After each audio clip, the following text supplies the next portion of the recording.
네, 크롱님들 반갑습니다. 박종환 작가입니다. 네, 다들 주말 잘 보내셨나요?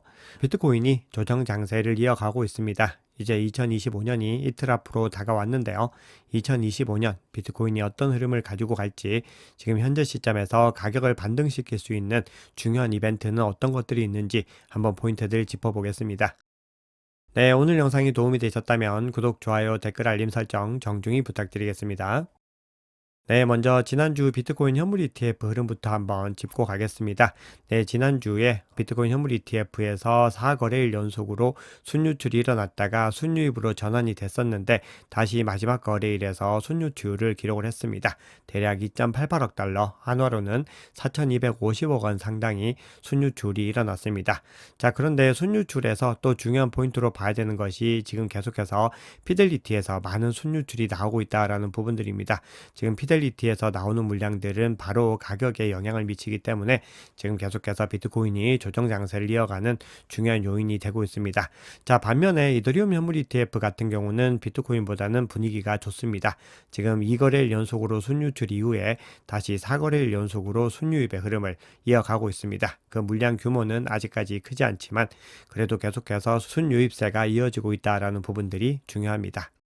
네, 이번 주 중요한 거시경제 이슈들 한번 살펴볼 텐데요. 1월 1일은 한국도, 미국도 다 증시는 휴장입니다. 그래서 거래일이 하루 짧다라는 부분들을 확인하시면 좋고요. 네, 그리고 이번 주에는 제조업 관련된 지표들이 주로 발표가 됩니다.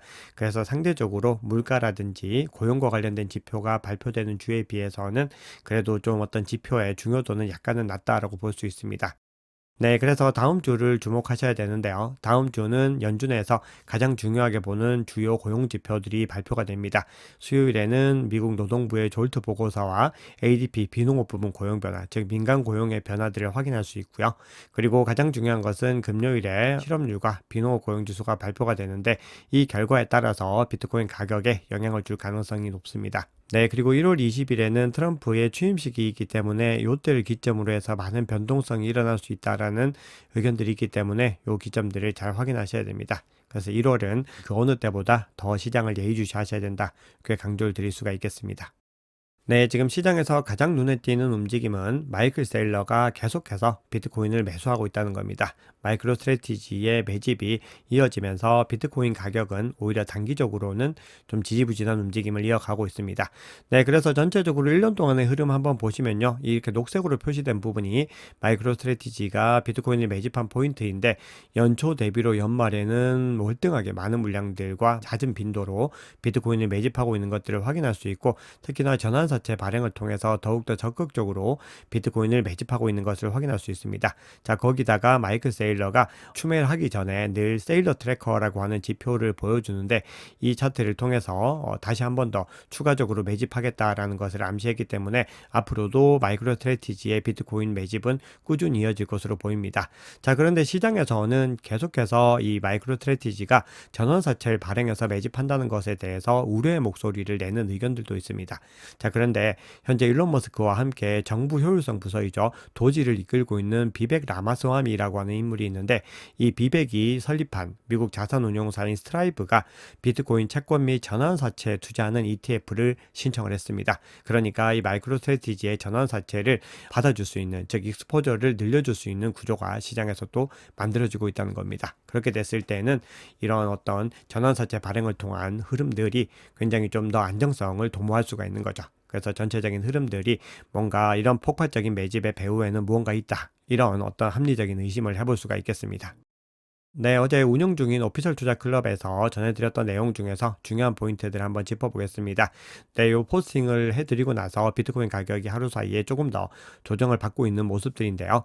지금 보시면은 미결제 약정이 계속해서 줄어들고 있고 펀딩 레이트도 양수를 유지하고 있지만 굉장히 낮은 수준을 유지하고 있습니다. 자, 그런 가운데 롱과 숏의 계좌 비율은 계속해서 상승 추세의 움직임들을 이어가고 있습니다. 자, 이 얘기는 개미 투자자들이 롱 포지션을 계속해서 다수 구축하고 있다라는 의미로 볼 수가 있습니다. 그래서 현재 상황에서는 이런 구도가 나오게 됐을 때 롱 포지션의 청산 가능성이 더 높다. 이렇게 언급을 드렸는데요.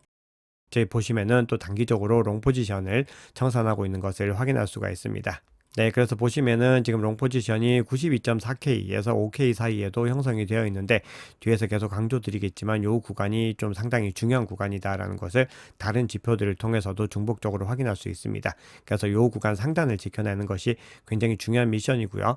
숏 포지션 같은 경우는 97.9K와 일주일 흐름으로 살펴봤을 때는 100K에서 굉장히 짙게 형성이 되어 있습니다. 그래서 현재 가격 구간에서는 롱 포지션이 더 가깝게 형성되어 있는 것을 확인할 수 있습니다. 네, 단기적으로는 추가적인 조정이 일어날 수 있지만 우리가 장기적인 전망으로 봤을 때 비트코인의 펀더멘탈은 계속해서 강화되고 있습니다. 네, 첫 번째로 살펴볼 지표는 거래소로 유입되는 예치금의 수를 한번 살펴볼 텐데요. 지난 몇 주 동안에 거래소의 비트코인 유입이 크게 줄어서 현재 하루에 약 3만 개 정도의 유입이 일어나고 있습니다. 자, 이 수준은요, 2016년 당시와 거의 유사한 수준으로 볼 수 있습니다. 그만큼 최근 10년 동안에 거의 가장 낮은 수준을 유지하고 있다는 겁니다. 반면에 10년 평균으로 봤을 때는 9만 개 정도로 지금 집계가 되고 있습니다.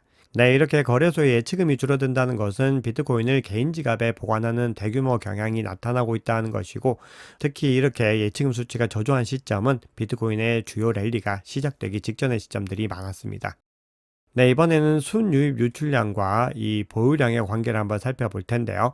역시나 음의 영역에 머물고 있는 것을 확인할 수 있습니다. 자, 이거는 앞서 보여드린 차트와 마찬가지의 의미인데요. 유출이 더 우세하게 작용을 하고 있다는 겁니다. 그만큼 비트코인이 지속적으로 거래소를 떠나고 있다는 의미이고, 장기적으로는 비트코인이 펀더멘탈이 좋다, 이런 의미로 해석할 수 있다는 거 다시 한번 강조를 드리겠습니다. 그리고 이 구간에서 가장 낮았던 구간들을 한번 살펴보시면은 크립토 인트 구간에서 반등하기 직전 시점이었던 것들을 볼 수가 있습니다. 네, 이번에는 단기 보유자들의 움직임 한번 살펴볼 텐데요. 장기적인 관점에서 강세 전망이 계속해서 유지되고 있는데 결국 단기적인 가격의 등락은 단기 보유자들의 움직임을 보셔야 됩니다. 지금 단기 보유자들의 MVRV 지표가 하락 추세를 보이고 있습니다. 그리고 요 구간, 회색 바로 형성된 요 구간이 중요한 지지 구간인데 만약 요 구간을 하방에서 터치를 하고 나서 올라가게 됐을 때는 가격이 대략적으로 87K까지 내려갈 가능성이 열려 있습니다. 그래서 현재 단기 보유자들의 실현 가격이 87K에 형성되어 있다는 것을 확인할 수 있습니다. 그래서 만약에 가격이 지금 현재 상승장 추세이기 때문에 이 구간을 터치하고 반등할 가능성이 높지만 그럼에도 만약에 이 구간을 하방 이탈하게 됐을 때는 더 크게 패닉 셀링이 나올 수가 있기 때문에 굉장히 중요하게 봐야 되는 구간이다라는 걸 확인할 수가 있고, 그렇기 때문에 이 구간들을 하방 이탈하겠을 때는 더 중요한 바이더디 구간으로서 확인을 할 수가 있습니다. 그리고 2017년 대세 상승장 기간 동안에는 이 구간을 수없이 터치를 하고 지지를 받고 올라갔던 것을 확인할 수 있습니다. 자, 그런데 여기서 중요한 것은 이 구간들까지 반드시 내려간다라는 그런 의미가 아닙니다. 만약에 내려가게 됐을 때 우리가 어떤 식으로 대응을 해야 되는지 그 시나리오들을 계속해서 설정을 하고 있어야 된다, 이런 의미로 말씀을 드리는 겁니다. 네, 그럼 그 흐름 한번 더 조금 더 살펴보겠습니다. 네, 지금 보시면은 단기 보유자 실현 가격 87K에 형성이 되어 있고 대략적으로 가격이 요 구간에 위치를 하고 있습니다. 그래서 아직까지는 대략적으로 6% 정도의 어떤 격차를 보이고 있는데 이 흐름들이 어떻게 이어질지는 지켜보셔야 됩니다. 그런데 과거 대세 상승장 흐름으로 살펴봤을 때 강조드렸듯이 요 구간을 지지를 받고 올라갔던 구간들이 더 많은 것들을 확인할 수 있고, 그리고 강세장으로 접어들었을 때는 이 색상이 빨간색으로 변하는 것들을 확인할 수 있는데 현재는 녹색 정도 구간들이기 때문에 아직까지 대세 상승장의 정점과는 상당한 거리가 있다는 것을 확인할 수 있습니다. 그만큼 2025년은 강세장으로 진행될 가능성이 매우 높다라는 것들을 여러 지표를 통해서 확인할 수 있습니다. 네, 이번에는 유동성과 관련된 흐름들을 한번 살펴보겠습니다. 네, 지금 바이낸스 거래소에서 이 스테이블 코인 보유액이 급증하는 움직임들을 보이고 있습니다. 특히 USDT가 크게 증가하는 움직임들을 보이고 있고 USDC까지 다 합쳐서는 대략적으로 290억 달러 규모의 스테이블 코인을 보유하고 있습니다. 이 스테이블 코인은 결국은 비트코인을 비롯한 여러 암호화폐들을 매집하는 데 사용되기 때문에 이 유동성 지표로서 가장 중요하게 작용을 합니다. 네, 그럼 알트코인 흐름 한번 살펴보겠습니다. 네, 지금 알트코인 시즌 인덱스 지수는 47로 지금 계속해서 횡보의 흐름들을 이어가고 있습니다. 네, 오늘 알트코인 흐름에서는 이더리움과 이 리플 관련해서 장표를 하나씩만 좀 살펴보겠습니다. 네, 이 장표는 장기 보유자들의 비중을 확인하는 장표인데요. 비트코인과 이더리움을 한번 비교해 보면은 비트코인은 장기 보유자 비율이 62.3%인데 반해서 이더리움은 75% 이상으로 나오고 있습니다. 지금 더 높은 구간에 있는 것을 확인할 수 있죠. 그만큼 지금 계속해서 시장이 장세가 진행이 되면서 비트코인의 장기 보유자들은 매도세를 통해서 계속해서 비중이 감소하고 있는데 이더리움의 장기 보유자 비중은 그보다 더 높은 수준을 유지하고 있다는 것이고 결국 비트코인까지 앞지르고 있다는 것인데요. 이 얘기는 향후에 이더리움이 더 상승 지속력을 가지고 있다라는 의미로 볼 수 있고 그만큼 아직까지 비트코인 대비로 이더리움은 더 랠리를 하지 않았다라는 부분들을 확인할 수 있습니다. 그렇기 때문에 이더리움의 어떤 잠재적인 상승 가능성이 높다라고 볼 수가 있죠. 네, 이번에는 리플, XRP와 관련된 지표를 한번 살펴보겠습니다. 리플의 기술적인 분석상으로 봤을 때 일봉 차트와 주봉 차트가 좀 다른 방향성을 보이고 있습니다. 주봉 차트 같은 경우는 상승의 움직임에 더 흐름이 좀 실리는 데 반해서 일봉 차트는 좀 단기적인 하방 변동성에 대한 부분들도 지금 감안이 되고 있습니다.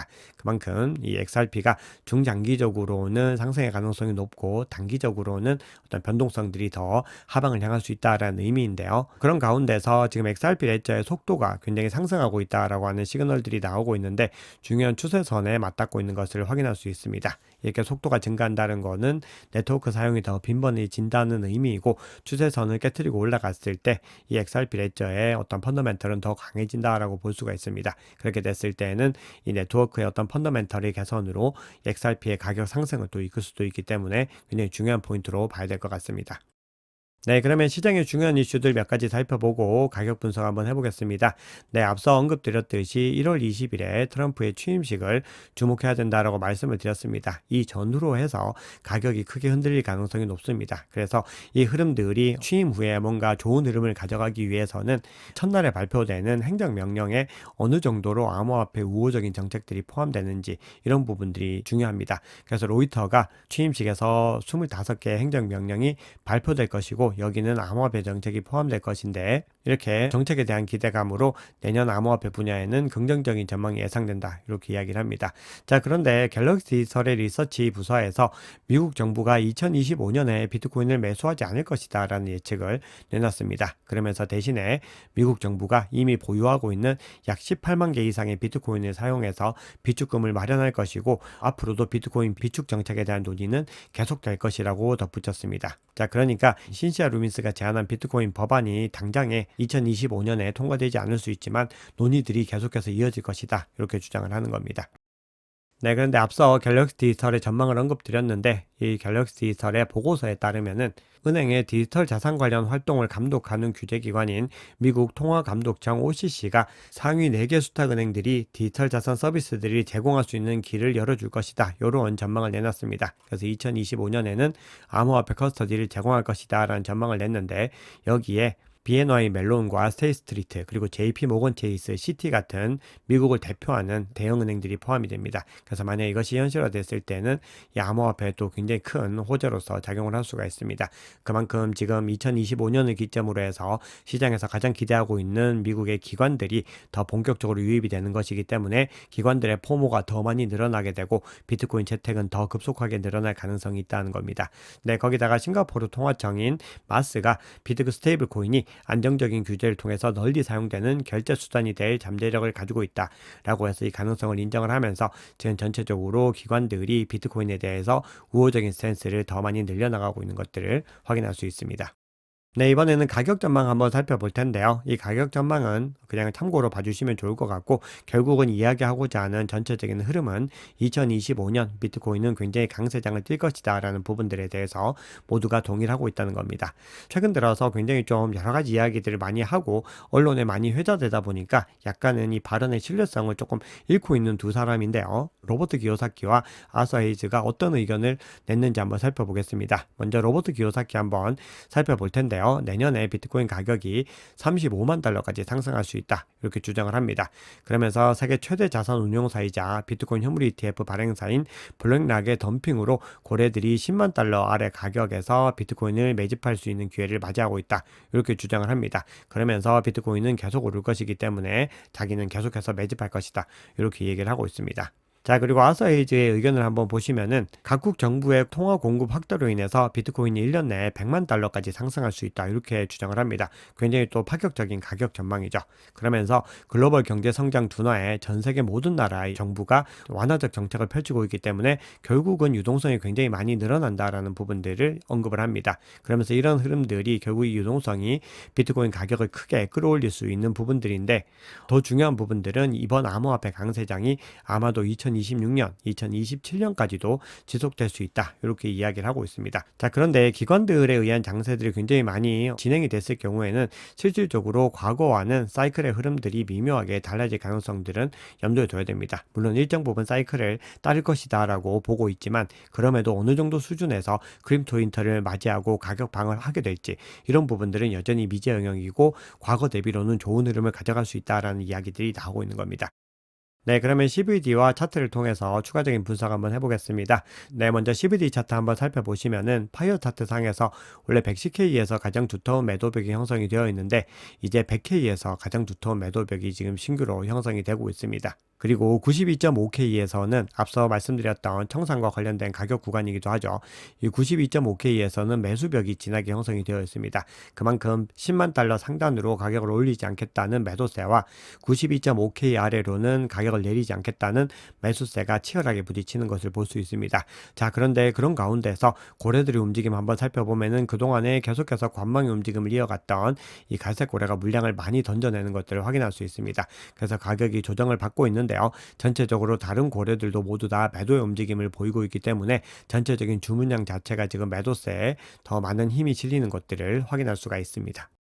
네, 비트코인 차트 한번 보겠습니다. 네, 지금 비트코인 가격이 22평선과 52평선을 모두 다 하회를 하고 있습니다. 현재 22평선이 하락 추세를 보이면서 데드크로스 징후도 포착이 되고 있는데요. 여기서 다시 반등에 성공할 수 있을지 지켜보셔야 됩니다. 결국 가장 중요한 것은 지금 96.2K에 있는 이 52평선과 97.2K의 22평선을 빠르게 회복하는 것이 첫 번째 미션이다라고 볼 수가 있고 이 구간을 상방 돌파했을 때 다시 10만 달러 돌파를 위한 본격적인 테스트를 진행을 할 수 있습니다. 지금 RSI 상으로 봤을 때 50을 하회하면서 기술적인 분석 상으로도 매도가 더 위에 있는데요. 앞서 92.5K를 언급드렸고 만약에 해당 구간을 하방 이탈하게 됐을 때는 지금 90K에서도 중요한 지지 구간이 형성이 되어 있기 때문에 이 구간들의 지지를 받고 반등에 성공할 수 있을지 지켜보셔야 됩니다. 네, 그래서 URPD까지 확인해서 최종적으로 매물대 구성 한번 살펴보시면요. 지금 97.1K 부근에서 가장 두텁게 지금 매물대가 형성되어 있기 때문에 첫 번째로 가격이 반등할 때 중요하게 작용하는 관문이 이 구간인 것을 확인할 수 있고 대략 이 구간이 현재 22평선과 맞닿아 있습니다. 자, 그리고 다음 구간이 98.5K입니다. 그래서 이 구간의 저항 구간을 빠르게 돌파를 해야지 더 원활한 상승 흐름들을 가지고 갈 수가 있습니다. 그리고 가격 이 구간에서도 높은 매물대가 형성되어 있는데 만약 여기서 가격이 조정을 받게 되면 이 구간이 바로 92.5K입니다. 그래서 중복적으로 92.5K가 중요한 포인트로서 나타나고 있는데 만약에 이 구간을 하방 이탈하게 됐을 때는 매물대가 가볍기 때문에 더 추가적인 하락을 할 수가 있고 그렇게 됐을 때 87K까지 가서 방어를 할 수 있을지 여부를 지켜봐야 된다는 겁니다. 그래서 지금 시장에서는 굉장히 팽팽하게 두 구간들이 맞서고 있기 때문에 섣불리 어느 방향으로 향한다 이런 것들보다는 해당 구간들에 도달하게 됐을 때 우리가 전략적으로 어떤 대응 전략을 가져갈 수 있는지 그 부분들을 주목하셔야 됩니다. 네, 오늘 준비한 얘기는 여기까지입니다. 여러분 오늘 영상이 도움이 되셨다면 구독, 좋아요, 댓글, 알림 설정 정중히 부탁드리겠습니다. 지금까지 박 작가였습니다.